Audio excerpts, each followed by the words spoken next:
Happy Friday, unless you're Bibi Netanyahu. Welcome to DeProgram with Ted Rall and John Kiriakou. Hi, John. Hey, Ted. Glad it's Friday. Me too. Although I don't think Bibi is. No. He reminded me of those poor congressmen who give a speech on the empty floor of the House of Representatives On a Friday. Yeah, because they want to be on C-SPAN and get it all recorded. He got to give a speech, but if a genocidal maniac falls in the woods, does he make a sound? Exactly. And you see these wonderful videos from the General Assembly of the United Nations, and the room is enormous, of course, and it's just sitting empty because everybody except the U.S. delegation and a handful of other quislings just walked out. I mean, he had to know that was going to happen, right? Yeah. And I don't think he cared. But I tell you what I'm far more impressed with, Ted, is when Netanyahu started speaking, the Mossad electronically took over every cell phone in Gaza and broadcasted over the speaker Netanyahu's speech. They also set up speakers all around the border of Gaza and boomed in the speech. So if you're Palestinian, you had to listen to that speech whether you liked it or not. Yeah, and you're in a place where getting electricity to charge your phone isn't easy. So the friggin' Israelis are wasting your power. I wonder, it must not come through if your phone is off. Just another reason to stay off your phone as much as possible. I hope you're right. Propaganda is one thing. It's like, okay, everybody tries propaganda. That was over the top. I never even heard of such a thing. But, as soon as I read it, I was like, yeah, okay, I could see them doing that. Yeah, they also claimed to have set up giant loudspeakers on the borders of Gaza to pipe in the same speach. That's right. And then he translated it from Hebrew. He did it in Hebrew. Yeah. He did it in English. You might have tried having a translation into Arabic, right? Maybe it's just maybe. It reminded me very much of Netanyahu's his friendly talk to the Iranian people after the Israelis bombed Iran. Netanyahu delivered an address to the Iranian people in which he promised that if they would only just overthrow their government, that he would send water experts to Iran and they could all live like brothers. Right. Yeah. The thing is, that speech was an incredibly tone-deaf performance, right? Yeah. It was completely unrepentant. We're the 100% victims here, and I'm not saying the Israelis haven't suffered at all, because that's not true. Sure, but they're not the primary sufferers here. No. But anyway, only we've suffered. We want nothing but peace. We're good, awesome people.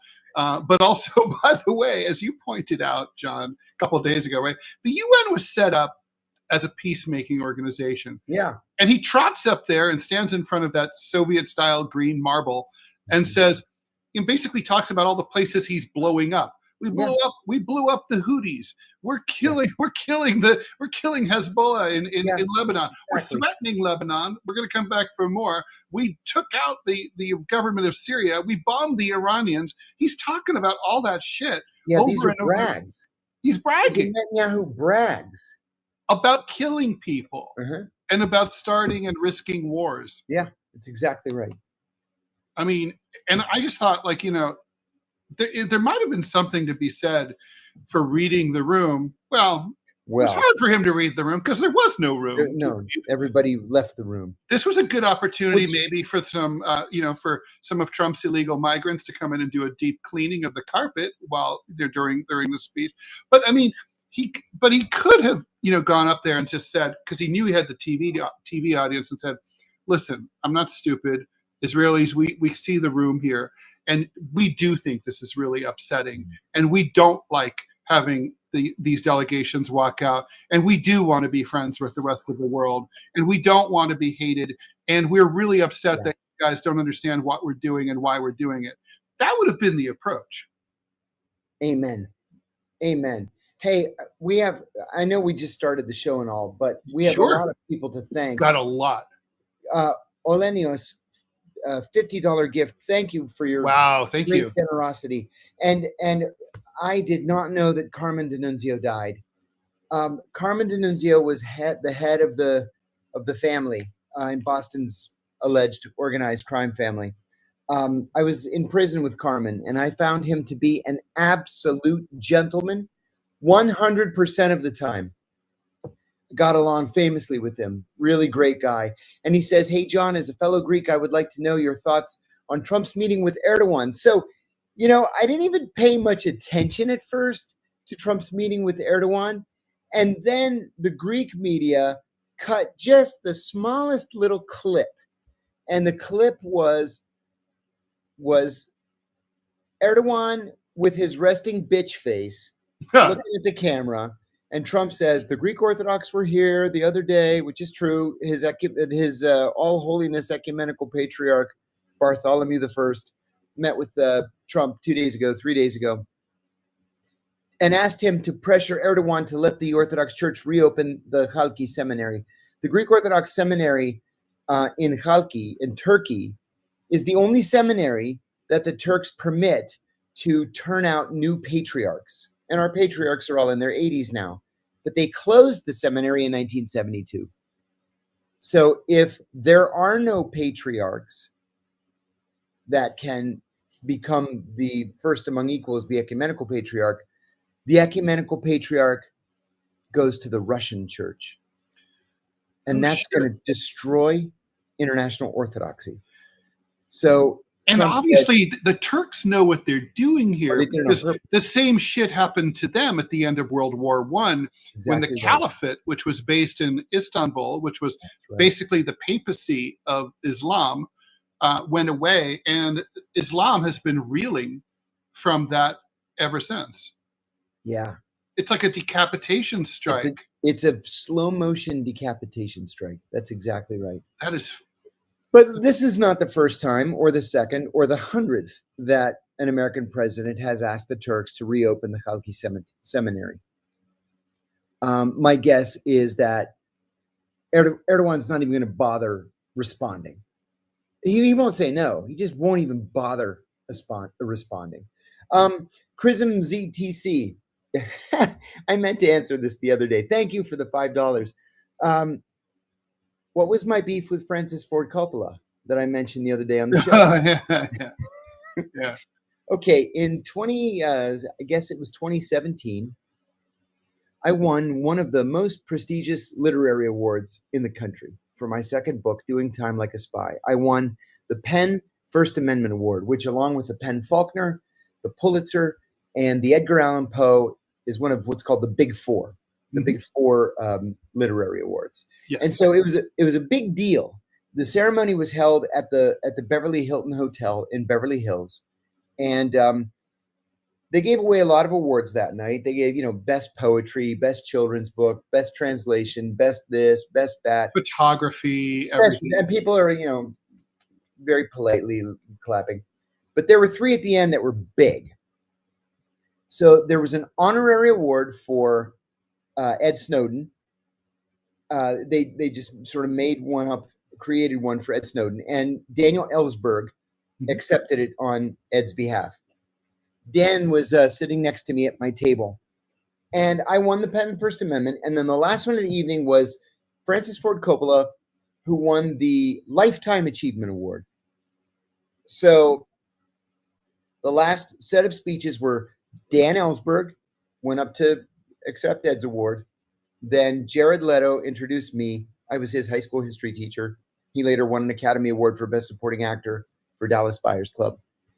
And then I gave my speech. And I will admit that my speech was very fiery. Now, I kept it to a tight 7 minutes. They told us not 1 second more than 7 minutes. And I usually wing these things. I didn't wing this. I wrote it out. I practiced it over and over and over, and I kept it to a tight 7 minutes.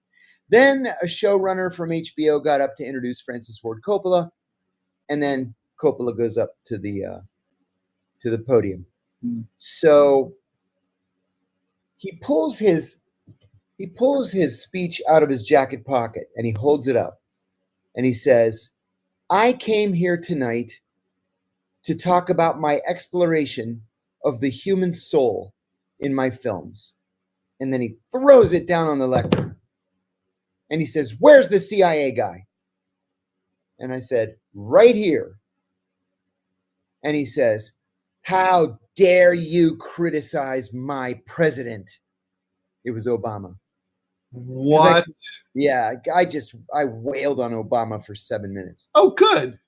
So he says, "How dare you compare my government with pre-World War II Nazi Germany?" I didn't. All I said was, like I like to say, if the jackboot fits. That's right. All I said was, at the Justice Department, they're telling us, well, if you haven't done anything wrong, then why don't you just answer our questions? And I pointed out, I said to the crowd, do you have any idea who the first person was to pose that question in a public venue? It was Joseph Goebbels, because that is the road that we are heading down today in the United States. I got a standing ovation, the only one of the night. Anyway, everybody thinks that this is part of the shtick because the MC was that gorgeous blonde lesbian from Saturday Night Live, Kate. Something. Oh, yeah. Gorgeous. Hilarious. So the one who played Hillary on SNL. Yes, the one who played Hillary. Kate something. So everybody thought that this was all part of the joke. And so as he's yelling at me and pointing at me, and I'm just sitting there staring right at him. Everybody's clapping and laughing and hooting. And then he says, I shouldn't say he says, Dan says, Dan was wearing hearing aids at the time. And the room was huge. It was holding 1,000 people. So Dan says to me, "What's he saying up there?" And I leaned over and I said, "He's insulting us, Dan." And Dan says, "What?" And I said, "He's insulting us." And so Daniel Ellsberg, the great Daniel Ellsberg, stands up. Mr. Pentagon Papers. In front of these 1,000 people. And he goes, "Fuck you, Coppola." And Coppola looks at us. I turned to Dan and I just started laughing. God. Coppola looks at us and he says, "I've said enough. I'm not saying anymore." And he walks off the stage. And Kate, what's her face? Kate McKinnon, that's right, walks back onto the stage and she says, she goes, "Well, drive safely, everyone." And they turned the lights on. It was only then that's fucking I realized, wait a minute, this wasn't a joke. This wasn't like on national. Was this on national news? Oh my God, that's part of the story. So before I answer that question, the Penn people literally ran to my table. And the head of Penn USA says, God. "I am so sorry. I apologize on behalf of Penn USA." I said, no. Don't apologize. I have been insulted by men far more powerful than Francis Ford Coppola, who, by the way, hasn't made a decent movie in 20 years. That's true, actually. Yeah. And then behind her, there's and definitely a very overrated director. No question. For every hit he has 5 bombs that nobody talks about. Yeah, that's true. So then there's a guy behind him who hands me his business card. He's an agent for CIA, Creative Artists of America. And he says, "Are you represented?" And I said, "No." He goes, "You are now." He walks down. And Dan's like, "What the fuck just happened?" Oh my God. So I said to my brother was also at my table. I go, "Oh my God, this is going to be in the New York Times or the LA Times tomorrow." And he said, "Oh no, it's not."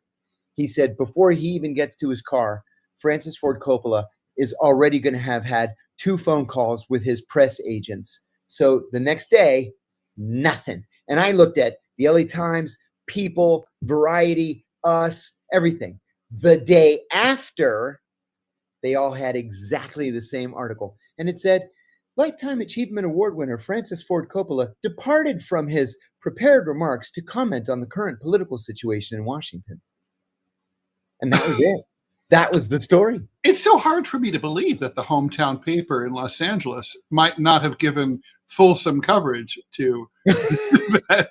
I personally can't even imagine them doing something like that. So I have a lovely picture of myself on the red carpet with Francis Ford Coppola, which I usually don't show anybody because I don't like him at all. I'm sorry, I'm like, but I have another picture of myself on the red carpet from that night with Daniel Ellsberg, and that one I'm proud of. So that's not likely to be a night you're going to forget anytime soon. I would say,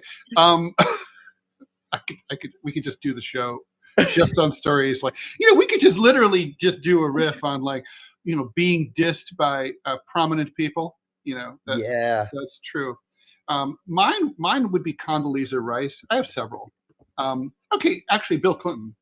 Condoleezza Rice was at so a friend of mine.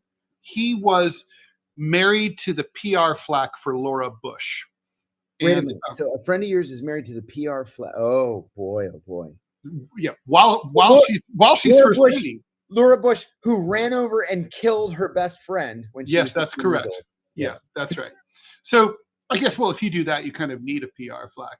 So Laura. So anyway, she, and then later she was the PR flack for the twins, right? The twin girls, the two Bushy girls. So anyway, so he tells me this story. My friend, who we'll call Kier because his name was Kier, and so he's sitting at one of these like one of these big hotel banquet halls where you have 8 people at a big round table with a white tablecloth and listening to speeches. I don't remember what the event was, but it was some kind of political Washington thing, shindig. He's at the table with a bunch of Bushies. There's Paul Wolfowitz, Condoleezza Rice, Donald Rumsfeld, like those people. And there's like 4 or 5 of them. And at one point, the subject of political cartooning comes up. And he says, and Kier says, I'm good friends with a cartoonist, his a political cartoonist. His name is Ted Rall. And they all stop talking and they all look to Condi. And Condi looks right at him and says, "We fucking hate fucking Ted Rall." And I just thought that linguistic construction was fascinating. And I'm like, wait, she said it like she was the Borg speaking for all of them? Wow, that's that Stanford University education she had. Yeah, he said, and he was a very precise man. He said, "Oh yeah, that's exactly how she put it." And I just thought, he goes, "Congratulations, the entire Bush administration fucking hates your guts." And I'm like, I'm simultaneously honored and absolutely scared shitless, because this is not good. No. But, anyway. And then there was the Bill Clinton story. My friend worked in the West Wing as one of Clinton's speechwriters, Jeff Schiesel. He went on to become an author of some repute. He's a historian. He did a really good book about the relationship, which you probably have read, between LBJ and RFK. Oh, great! And I know that book. Yeah, you know that book. It's good too. Sure. And he's a good.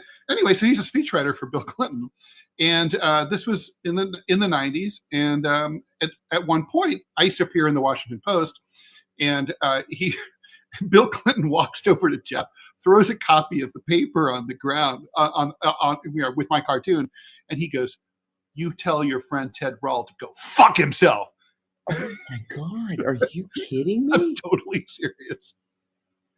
And I was like, again, the president hates me personally. Like little Ted.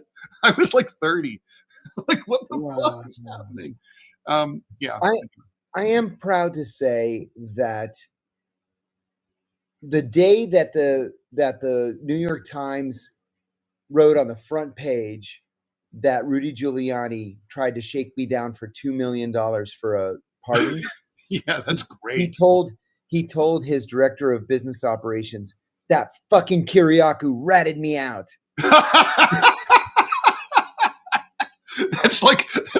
That's like what the mayor of DC said when he was busted for crack. Like, yeah, the bitch set me up. Oh, it's good to be hated sometimes. Oh yeah, no, you are judged by your enemies. You That's really right. are, and if you've earned some good enemies, oh my God, I mean, yeah, that's fucking. Oh my God, the Coppola story is to die. What a jerk he was. Javid Mohseni has a question. Do I still speak fluent Arabic? لا. نسيت كل اللغة. قبل 20 سنة وبعد ذلك I've forgotten everything. I've forgotten everything. I will say I've been hired by a member of a Persian Gulf royal family to mediate a family dispute. And I was going to go to London. I think I mentioned this yesterday, the day before. I was going to go to London to meet with everybody.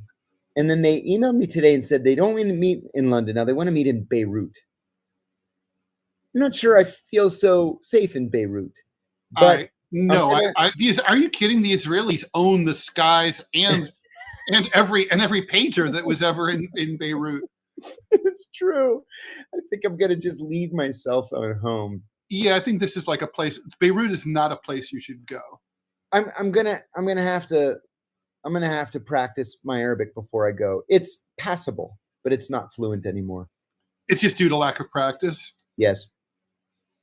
Yeah. So let's see. There's so many questions. Let's see. Okay, there's that. We have lots of questions we have to catch up on here. Oh yeah, Mr. Rall, does Karl Rove hate you as well? I don't know, but he must know who I am because when I run in the Wall Street Journal, just to take the piss, the journal always runs me right next to him. So that's fucking hilarious. But I remember reading something about him. I think Karl Rove is probably calm. Yeah, I think he is. I actually worked with Karl Rove on a campaign that I worked on in Indonesia in 2008. Nice enough guy. I never really saw what other people saw in him, that he's some kind of electoral genius. When he first of all, he lost the 2000 election. He lost. In 2004, yes, he barely beat John Kerry, and Kerry was a weak campaigner. So I don't know how much of a genius he is. Okay, here's a good question for you, and I'm giving you permission not to answer it. Okay. Not Suda is asking, if you're pardoned and access your $700,000 worth of retirement money, would you have to pay your attorneys over $1 million? What other benefit will you have if you're pardoned? Again, feel free not to answer that. That's question. A legit question. That's a legit question. I'm happy to answer it. Thank God that my 11 attorneys, 6 of whom I was actually paying, are really, really great people. Because what they did is they told me just recently they decided to write off that debt over the course of 10 years without telling me. Oh, wow. So every year they would take a loss on their income taxes of $115,000.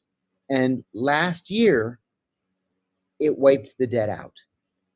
And so I don't owe them anything anymore, only because they are really great, fine people. And the other changes I'd get the $770 back, and with Social Security and whatever little I'm able to save between now and my death, I'll be able to at least retire and not have to worry about moving into the back seat of my 14-year-old car. And I would also get my gun rights back. And that's more of a, well, how should I say? If you can bring your gun with you to Beirut, maybe you can go. Yeah, right. Yeah. I'm joking about that. They still own the air. Mr. Athenian wants to know, Bibi is finished. He himself knows that at some point he will end up like Sarkozy in the Iron Bar Hotel.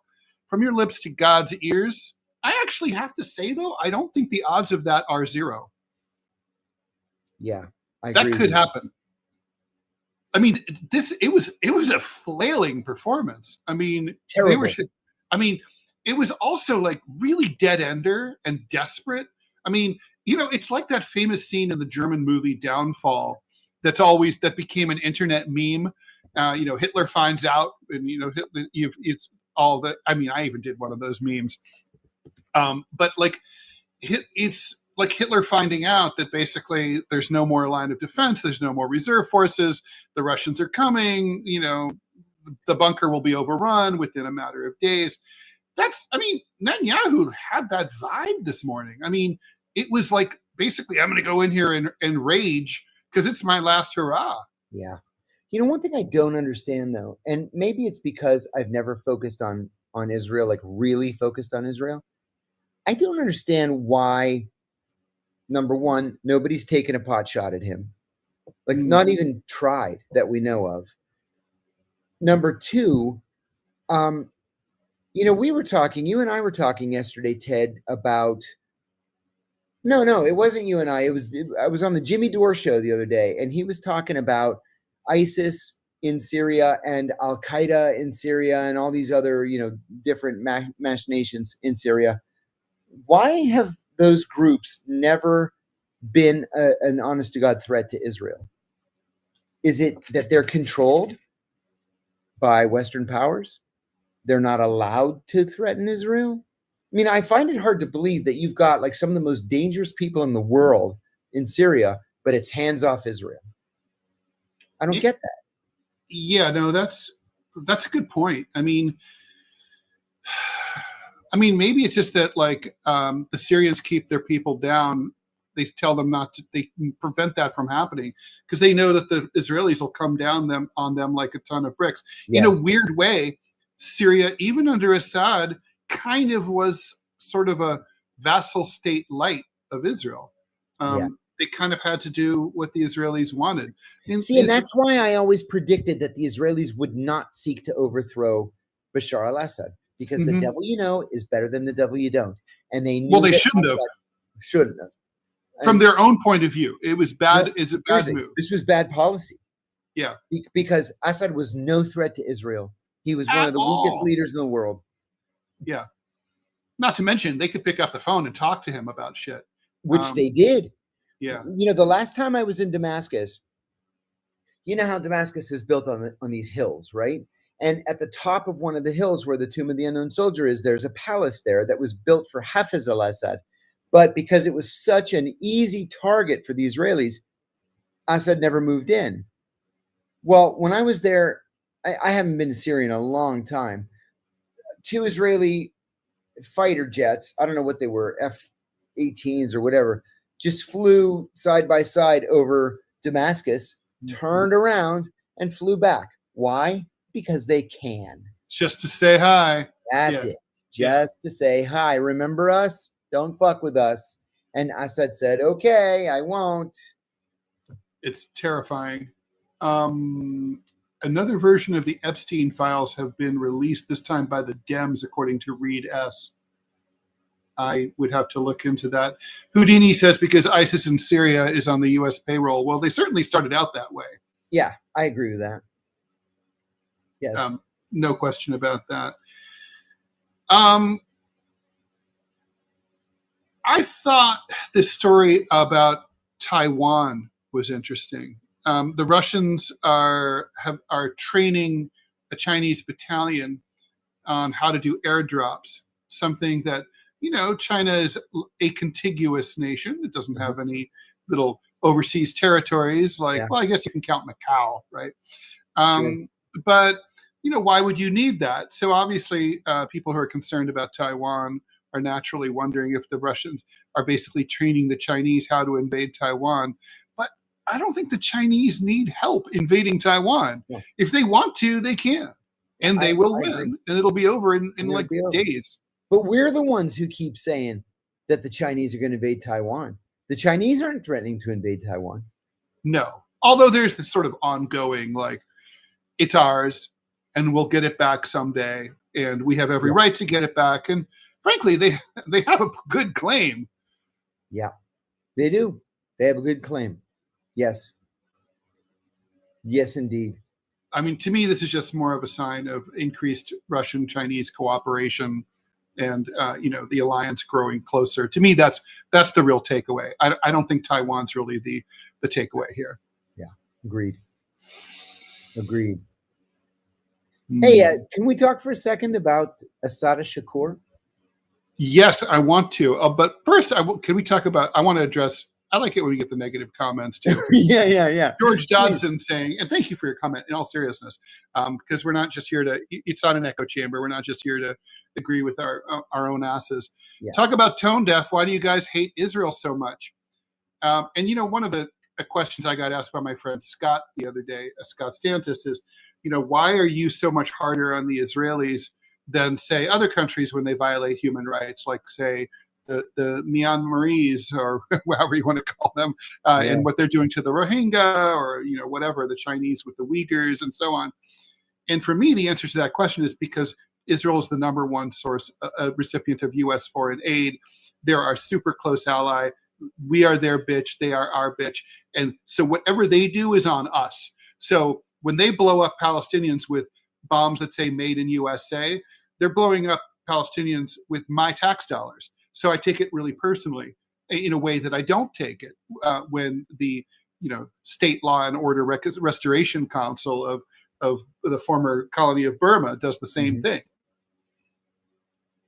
I actually would disagree with the premise. I don't hate Israel. I've been to Israel a number of times. I hate Benjamin Netanyahu and the criminal extremists that he has surrounded himself with in government.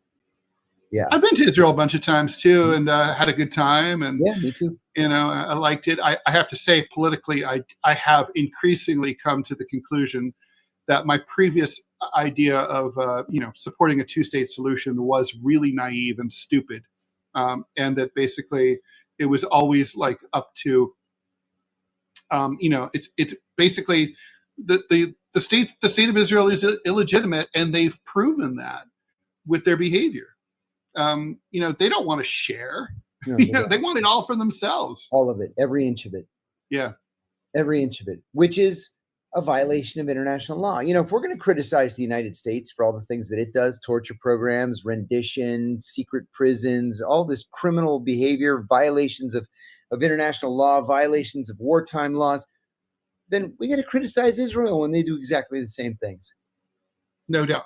Yeah, it's not like I wake up every day with a hard on for Israel, right? It's more just like it's just that they just keep pulling shit, and I mean even before October 7th, obviously, there's been no end to it from the very, very beginning. Thank you for the $20 donation, MT16N7. Thank you.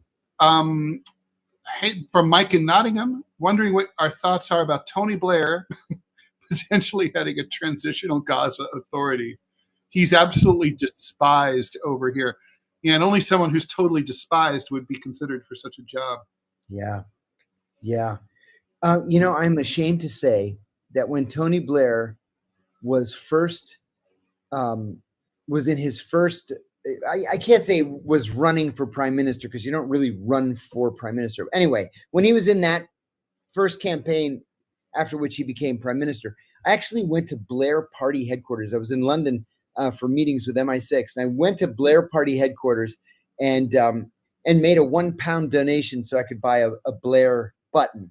And I thought, wow, the new Labour Party, it's incredible. I had lived there in 1985, and the miners' strike and Arthur Cargill, and it was just hideous. Big splits in the Labour Party. Man, was I wrong. Yeah. Blair was he was Bill Clinton. Jinx. Yeah, said it at the same time. He was Bill Clinton. There was nothing Labour. There was nothing socialist about Tony Blair. And then when push came to shove, starting in 2000, he did exactly as George W. Bush told him to do. That's right. That's totally correct. Yeah. The miner strikes brings back memories. My roommate in college with the miners. My miners from my friend in college, roommate. His father was one of those miners in England, and he and his former colleagues, they would still get up and get dressed and go to work, even though the mine had been closed, and just gather in the cafeteria and just sit there and hang out all day, because they had no other place to go and there were no prospects of another job, and they didn't want to just sit at home with their wives feeling depressed and broke. I mean, the thing is, closing those mines was gratuitous. There was no reason for it at all economically. It was literally like a Trump kind of move. We're just going to do it because we can. That's right. She did it just to fuck with the other side. That's it. But the mines were making money. There was no reason not to. They were making money. Yeah. Is it true that the Queen told Tony Blair to do as the Americans asked? That I don't know. I don't know. I don't know if the Queen has that kind of authority. Yeah, it was always my understanding that the royal family tries to stay out of the day-to-day business of government. I mean, yeah. I mean, if you watch The Crown, if you believe any of that, and I think I mostly do. I think it's very well researched. You know, the royal family will sort of subtly chime in when asked with some gentle advice, but they're not supposed to be running the country. They're supposed to. They're more like your consigliere. They're your buds. That's exactly right. I have a question for any of our UK viewers. When I was living in the UK, I was a junior in college, and I lived with a wonderful family, the Tillys, in Bramall, just outside on the south of Manchester. And my host father was a member of Parliament. He was a member of the Liberal Party back when the two Davids were Liberals and SDP. So it was kind of an exciting time.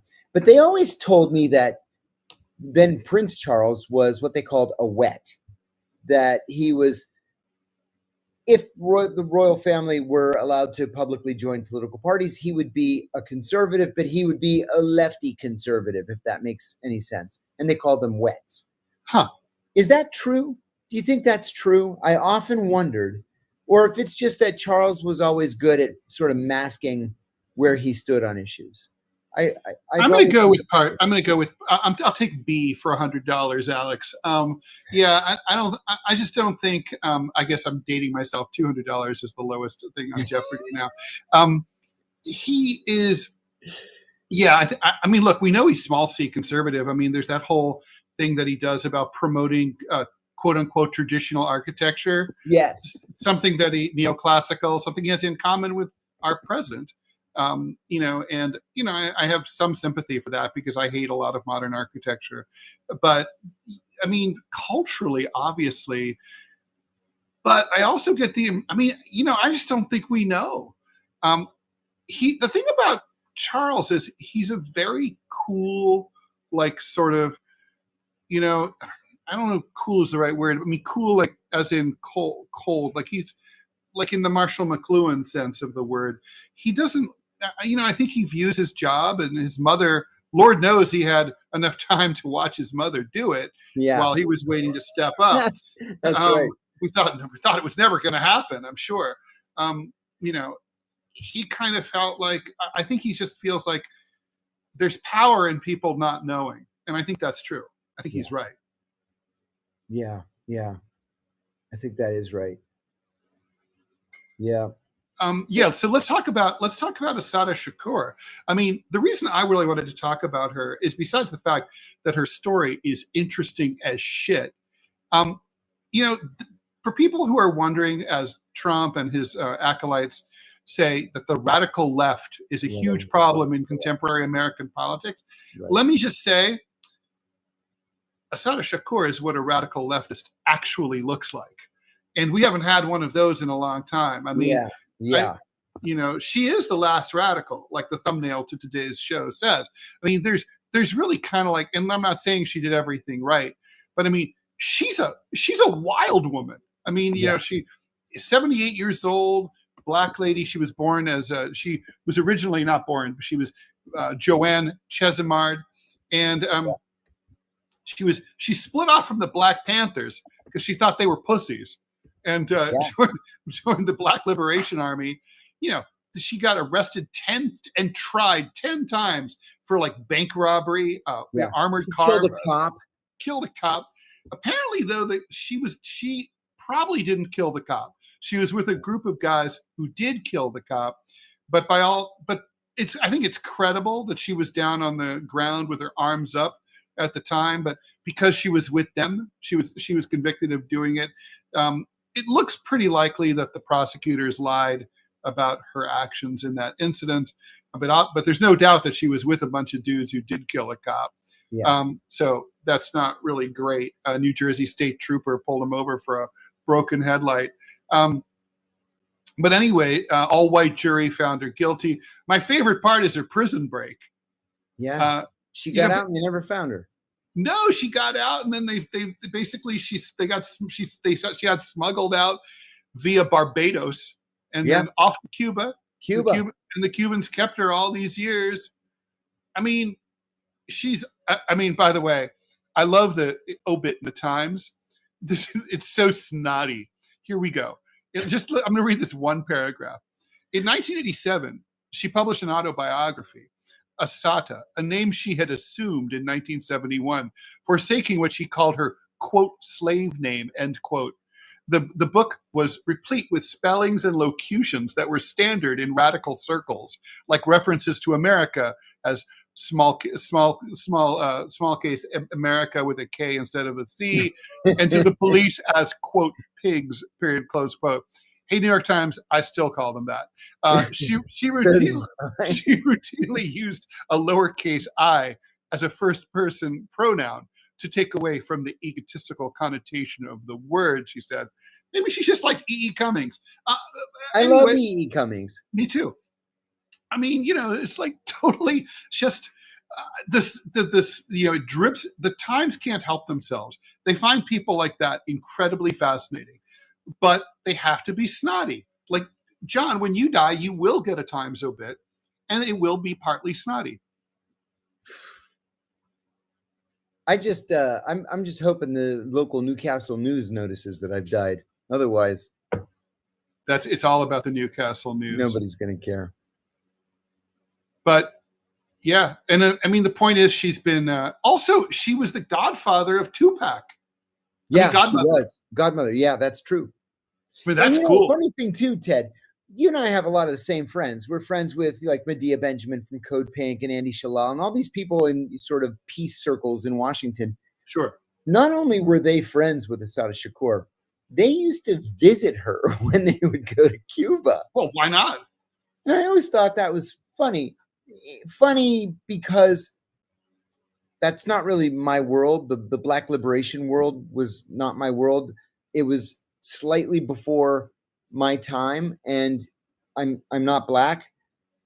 So I always kind of wondered about those friendships. Just thinking in the back of my head, I thought she killed a cop and then escaped. She did. Yeah, well, I have problems with pacifists. I mean, if they had their way, D-Day would never have taken place. Yeah, I mean, if they had their way, my grandfather wouldn't be a war hero. That's right. I don't know. I mean, I think my philosophy is don't start violence, finish it. I interviewed an author, Fred Burton, today about his book on William Buckley, the CIA station chief who was kidnapped by Islamic Jihad in Beirut and tortured and executed. And he said something about Buckley's personality. He said, at the first sign of danger, he ran right to it. And I thought, that's cool. That's a stand-up guy. That's very cool. Yeah. I'm liking that a lot. Yeah, that is cool. So yeah, pacifism, while I understand it, pacifism is not. Yeah, I think and I hope people don't take this the wrong way.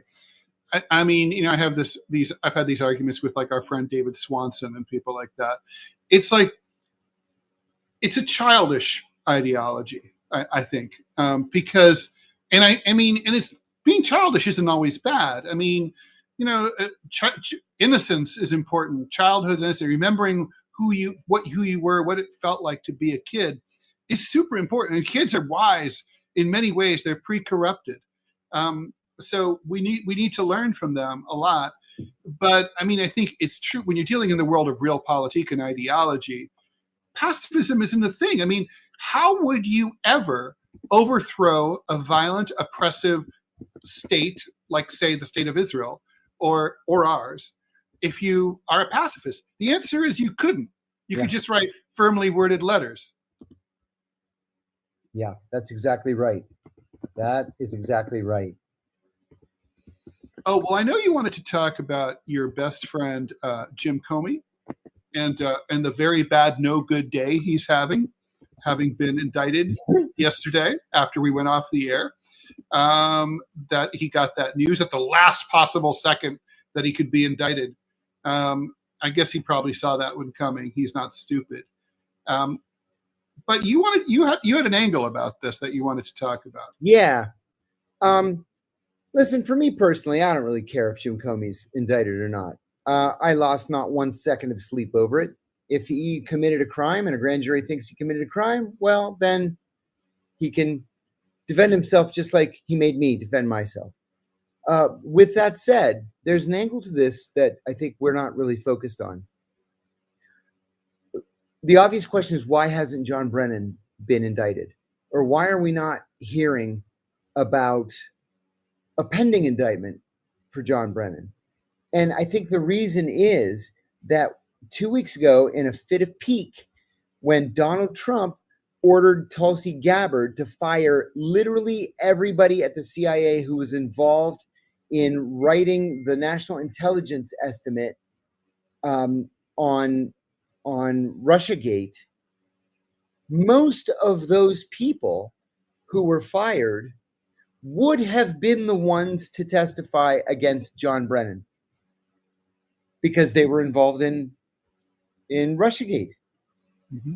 And so now all of a sudden there are AUSAs at the Justice Department saying, while we think John Brennan probably violated the law and important laws like conspiracy, we may not have enough to charge him now. It'll just be so he gets away with it. He's been really unrepentant too. He just can't stay away from the cameras. He just keeps repeating the same shit over and over. Exactly. I'm a little tired of it. Razzmatazz for you, John. I don't know if it's popular, but I kind of compare Buckley and Charlie Kirk for some obvious reasons. I sort of despise Buckley for his persona. Cool to hear he wasn't all bad. And another question for you from Peruse. Did you hear stories? I love this story about Alan Dulles, or did anyone remember him or talk about him while you were there? I mean, they would have had to have been really old. There was nobody there when I was there who had worked for Alan Dulles. To tell you the truth, as long as Alan Dulles was the CIA director, and it's the second longest CIA tenure in the world, nobody ever really talked about him. That was a period to be ashamed of, rather than a period to be celebrated, because we were off overthrowing governments all over Latin America, for example, and Iran, which was even worse. We're still paying the price for helping the British overthrow the Mossadegh government in 1953. There's a story that I like to tell too that I found just in my own research on the Dulles brothers. And that was about the United Fruit Company. I'm sure, Ted, you know about the United Fruit Company. Oh, yeah. So the United Fruit Company was what it sounds like. It was a gigantic fruit conglomerate. But it started off as a railroad, of all things. And they got a contract in Guatemala to run a new railroad line from Guatemala City to the coast, with the idea being that a port would be built and they could make money transporting the cargo from the city to the port and back to the city again. So every day, the railroad workers would take a lunch break and they would just pick these fruits off the tree. It was a fruit that the CEO of the United Fruit Company, under its earlier name, he had never seen before. And he asked, what are these fruits that the workers keep eating?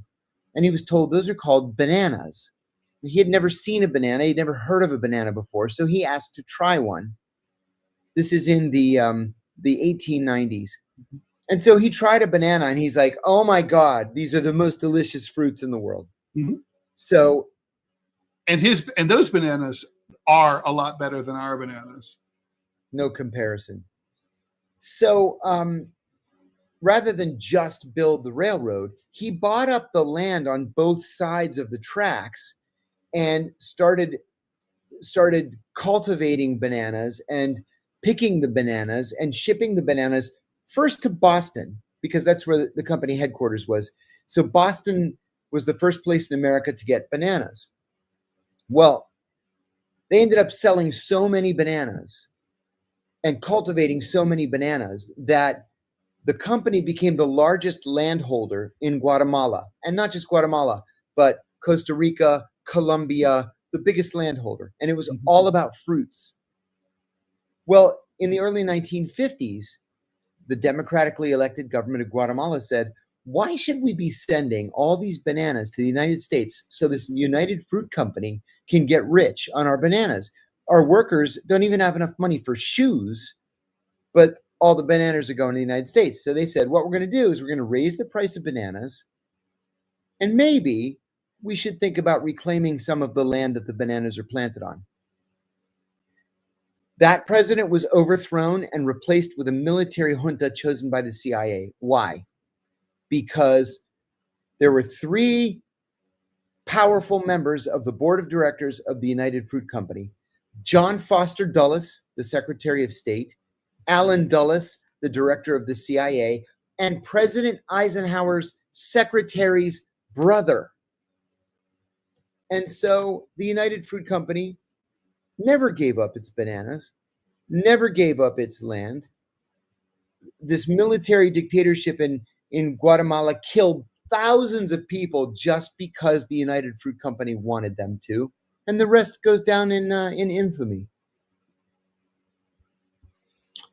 And I mean, to me, it's still kind of fucked up and weird that we have a mall clothing company called Banana Republic. Full confession, I wear their clothes. And that's where the term Banana Republic came from. Yeah. I remember, I don't know if they were in other cities earlier, but the first Banana Republic store in New York sort of harkens to that tradition. Back in the 80s, it had like all these displays of like, Jeeps, and like all the mannequins had those safari hats and that kind of gear, that kind of, hearkening, trying to romanticize the Banana Republic idea. It was a colonialist aesthetic, and obviously they don't do that anymore. Not quite woke enough. I should point out, just for the sake of the chat, that that Bill Buckley I'm talking about is CIA Station Chief William Buckley, not William F. Buckley, the conservative. Right. Yeah, which is a very, very common mix-up. Very common. That's yeah, for sure. Houdini says, didn't we send troops down there for that situation? Absolutely, yes. Over and over, as I recall. Oh, yes, we did. Yeah. Do we want to talk about this, the shooting that took place a little while back here in Manhattan, where the former football player came in to look to the NFL office, shot the wrong people, basically pulled up, walked inside, opened fire, killed 4 people. Yep. He claimed in his manifesto that he was suffering from C.T.E. Medical examiners this was reminded me a lot of the story of the Texas watchtower shooting, a clock tower shooting, right? Is it watchtower or clock tower? I don't know. Anyway, but back in the 60s, a guy went up to the Texas watchtower, shot a bunch of students and other people on campus. And after he was killed, they found a statement where he said, please have my brain examined. I think that I'm hearing voices telling me to do things like this. I think I must have a tumor pushing on an important part of my brain. They did, and he did. And so now this guy said, I think I have C.T.E. It's fucking me up. It's making me insane. That's why I'm doing this. Please investigate. And they just did. They confirmed that he had low stage C.T.E. John, do you think I think football should be banned. Now, full transparency, I'm not a fan of football. So, but I don't know. I think hardcore contact sports like football and boxing, I think, are too dangerous. I think there's been so many injuries, so many people that get fucked up. The helmets aren't making enough of a difference. I think the sport should just be abolished. I mean, I am a diehard football fan, Pittsburgh Steelers all the way. But when you look at it with clear eyes, you're right. I mean, there's no upside to this. There's no cure. There's no treatment. And if C.T.E, with the technology that we have today and the redesign of football helmets that's supposed to prevent C.T.E, and so far it appears to have done nothing. Even changes in the rules on they call it helmet to helmet contact or roughing the passer or whatever.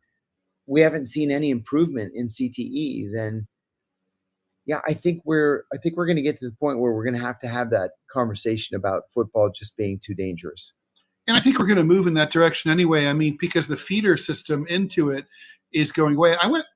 My kid went to a very small town public high school on Long Island, and they couldn't get enough recruits to form a full-fledged football team. They had to basically just have intramural team, which was shocking. You had this big playing field and all that, but too many parents were just like, you can't have my kid for this.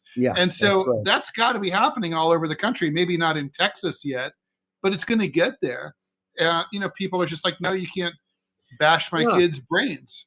What about Big Boss Bob Ross makes an important point here. You don't have to ban it. Just make flag football the standard form of play. I like that. I like that idea too. It's very entertaining. It is, and just as athletic. Yeah. And you know what? Nothing wrong with that. That's fine with me. You know what it would do? It would make for higher scoring games because it would be a lot more passing and a lot less running. I remember as a kid being bored watching my father watch, football when I would go and visit him and I remember one time my father gave me a stopwatch.